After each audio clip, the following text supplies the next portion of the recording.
Pierre Delozin, bonsoir. Bonsoir. Vous êtes énarque et polytechnicien. Vous avez fait une carrière importante dans le secteur bancaire et dans la finance. Vous avez été le numéro 2 de la Fédération bancaire française et vous êtes actuellement le délégué général de l'Association française des marchés financiers. Nous sommes ici pour parler de ce fameux système économique mondial et je précise tout de même que vous allez vous exprimer à titre personnel, vos opinions personnelles sur ce sujet. Donc ce système économique social fait couler beaucoup d'encre, de Evangelii Gaudium à Laudato Si, en passant par le discours de Santa Cruz. Le pape n'a de cesse d'appeler à un changement du système économique, et un changement radical, dit-il. Vous-même, dans un article que vous avez écrit récemment, vous avez souligné un certain nombre de difficultés, puisque vous écrivez « Nous vivons en Europe dans l'illusion d'un destin stable et contrôlé. Or, nous sommes dans un contexte de faible maîtrise de notre destin collectif. » Alors, nous avons un peu de mal à y voir clair dans tout ça. Avons-nous le choix ou n'avons-nous pas le choix? Sommes-nous dans un processus qu'on ne pourrait maîtriser ni contrôler? Tout cela est-il réformable à la marge ou à la racine, rapidement ou progressivement? Comment appréhender cette question? Je crois qu'effectivement, si on est dans un monde instable et changeant, ce que les événements de Grèce, de Syrie ou d'Ukraine, avec les migrants maintenant, nous montrent abondamment, un monde changeant, ce n'est pas un monde où il y a une seule voie prédéterminée. C'est un monde où les choses bougent. Alors, elles peuvent bouger dans le mauvais sens, mais elles peuvent bouger dans le bon sens.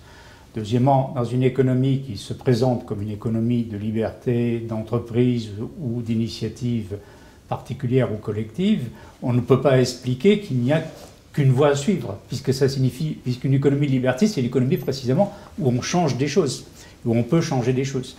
Donc il faut bien entendu poser le principe qu'on peut arriver à changer des choses, plus ou moins, selon les circonstances ou le nombre de personnes qu'on convainc, et puis évidemment, si on va dans la bonne direction, mais qu'on peut changer des choses.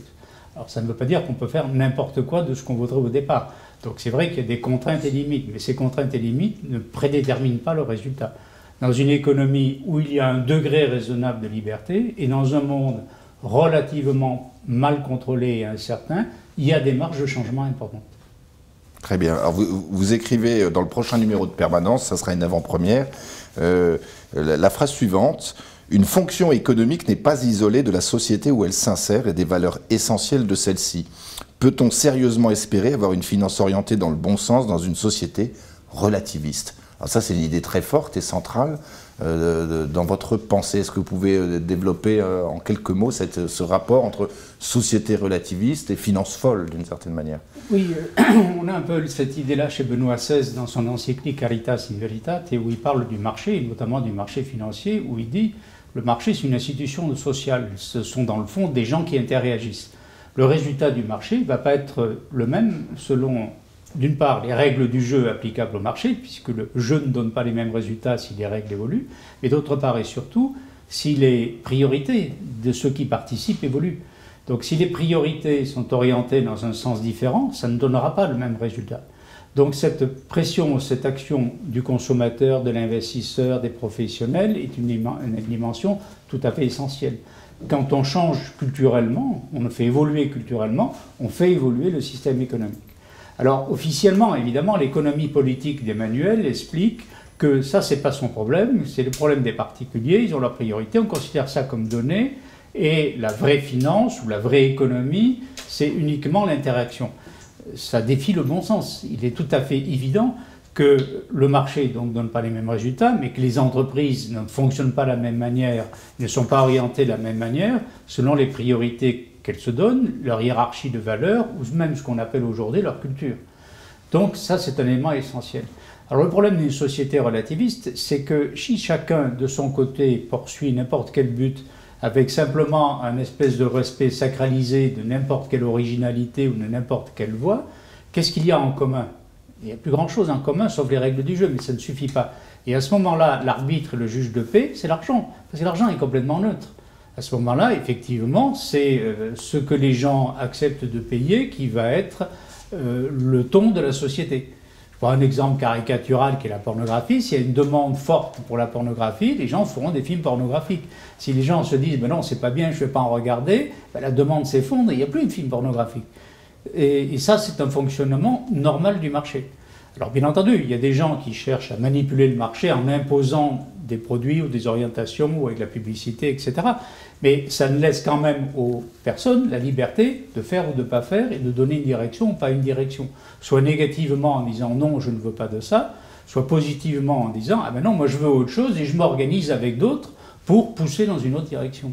Ça veut dire qu'on ne peut pas faire l'économie à un moment ou à un autre de l'idée d'un bien, c'est-à-dire de la définition d'un bien objectif, sinon c'est l'argent en fait qui fera la loi. Il fera la loi parce qu'il n'y a plus que lui, c'est par défaut. Ça devient le seul instrument commun parce qu'effectivement, il est neutre, il n'a pas d'odeur, comme on dit.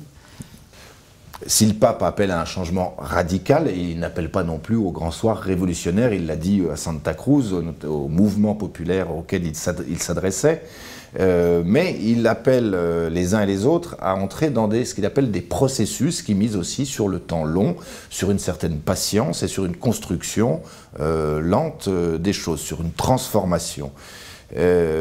Alors, qui peut initier ces processus? Le peuple, les gouvernants politiques, les maîtres du monde économique et financier. Comment pouvez-vous situer la responsabilité de chacun dans ces processus qu'il serait bon d'initier? Je crois que d'abord, le fait de refuser le voie révolutionnaire, c'est refuser deux choses. D'une part, des méthodes violentes. Quand je dis violentes, ce n'est pas simplement de violence physique sur les gens, mais aussi des méthodes politiques très agressives qui déchirent le tissu social. Parce qu'évidemment, à ce moment-là, les autres qui ne sont pas d'accord avec vous réagissent et vous arrivez à une société qui est divisée et donc vous tirerez moins de bien que si vous faites dans un processus où tout le monde a un peu le sentiment quand même d'avoir sa place. Deuxièmement, c'est de ne pas viser des utopies, c'était au sens de quelque chose qui n'existe nulle part, qui n'est pas réalisable, parce qu'en essayant de le réaliser, vous allez casser des choses. Donc ça, je pense que c'est l'avertissement dans l'autre sens. Mais ce que je comprends des propos du pape, ça consiste à dire, vous pouvez néanmoins faire des choses, et notamment, vous pouvez faire des choses ensemble. Ce qui est un peu la même idée que j'exprimais. Alors, il a probablement une perception plus négative que celle que j'ai du marché lui-même, mais je pense que ça se retrouve dans l'idée qu'il faut influencer les processus. C'est pour ça se grouper. Alors, si vous prenez par exemple, simplement dans la finance, il est clair que si vous êtes tout seul face au marché financier de plusieurs milliers de milliards, vous n'allez pas très loin. Si en revanche, vous définissez par exemple des priorités dans vos investissements et que vous envoyez ce message au marché, le message est très sensible à ça. Le marché est très sensible à ça. Parce que le marché est fluctuant et que donc si on voit qu'un nombre suffisant d'investisseurs, eux, pensent que telle et telle chose n'est pas bonne et que telle autre et l'autre est très bonne, ça se traduit d'une manière ou d'une autre dans les priorités. Et c'est là où il y a une des voies possibles, c'est précisément des formes d'action collective comme investisseur, mais il peut y avoir des formes d'action collective comme entrepreneur, soit en définissant des modèles différents d'entreprise qui avaient été développés aussi par Benoît XVI dans Caritas in Veritate, mais qui est aussi un des appels du pape François, soit dans les sociétés, dans les entreprises existantes, parce que la culture peut évoluer de multiples manières et de multiples directions. Si vous avez le sentiment que vous ne pouvez absolument pas vivre dans une certaine culture d'entreprise, il faut essayer d'aller ailleurs, mais vous pouvez trouver des climats d'entreprise très différents les uns des autres. Et vous pouvez essayer de les faire évoluer. Et en dernière analyse, c'est quand même là qu'est le vrai combat, puisque c'est le combat sur les priorités. Personne, je pense, ne veut une économie où il n'y ait pas d'entreprise du tout, parce que seulement là, c'est l'État, ni qu'il y ait de marché, parce qu'il n'y a pas de marché, ça veut dire qu'il n'y a pas de liberté de choisir économiquement ce que je veux faire entre d'autres choses. Simplement, tout le monde est bien d'accord qu'il faut faire évoluer les entreprises et le marché. Et pour les faire évoluer, il faut, se convertir,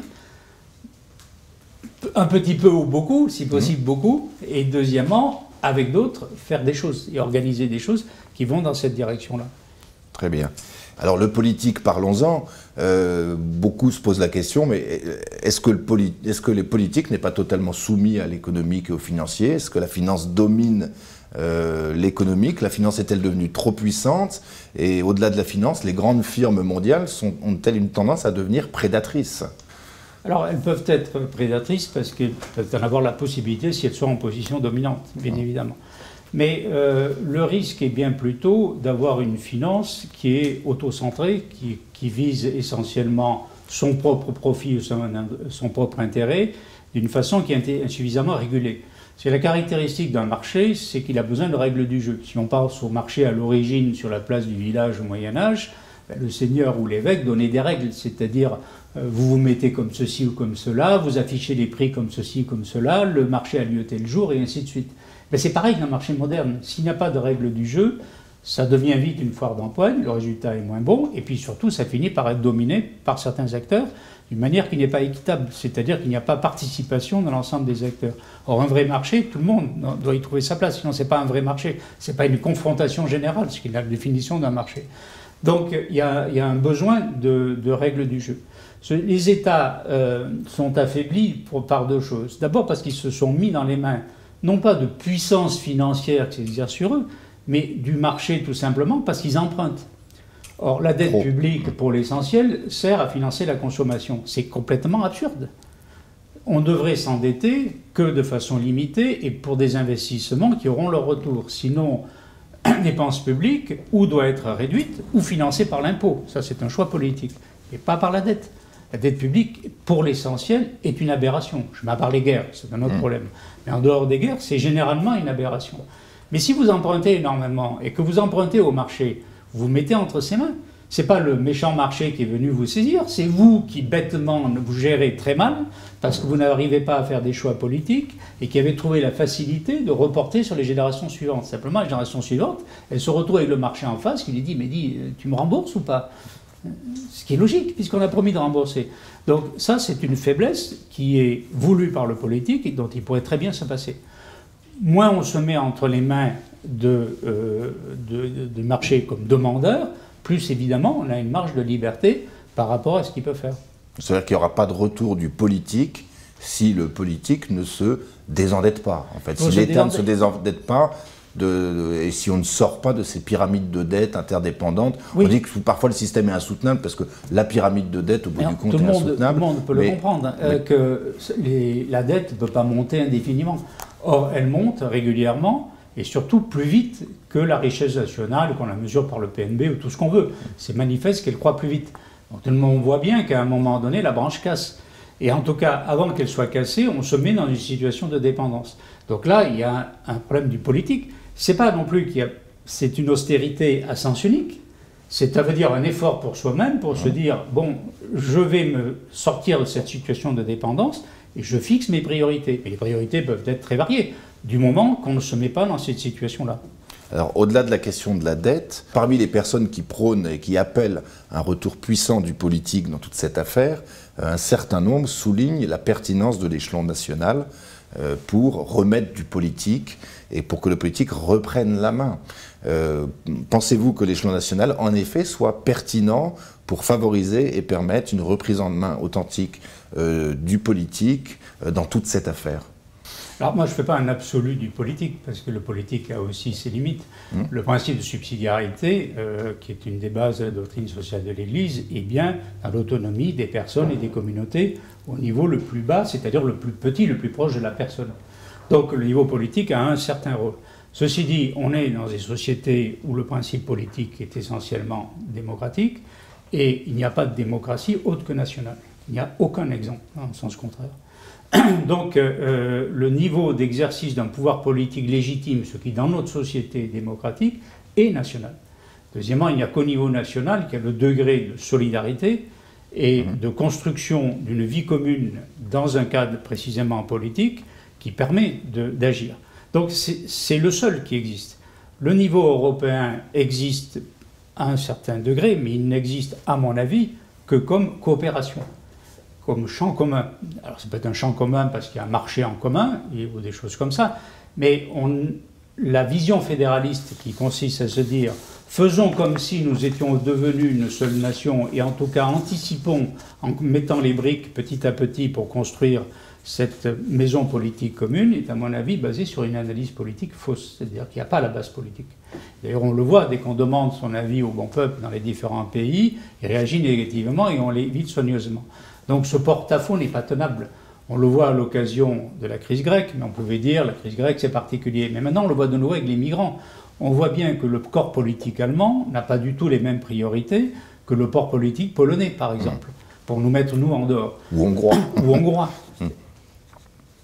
Donc il y a un problème à ce moment-là, c'est-à-dire qu'il n'y a pas de volonté commune, ce qui supposerait l'idée de peuple pour avoir quelque chose de politique en commun. Donc on voit bien qu'il y a une limite à la possibilité de faire des choses en commun. Ce n'est pas une limite dramatique, mais il faut mieux l'accepter. Et le terme limite est un terme que le pape François aime bien aussi, c'est-à-dire pour montrer qu'il ne faut pas avoir cette espèce de volonté surexcitée de briser les obstacles pour faire arriver une idée que l'on a peut-être abstraitement. Et l'idée européenne est un peu comme ça. Donc à un moment donné, il faut se calmer et regarder ce qui est faisable et pas faisable. L'euro a probablement été un pas de trop.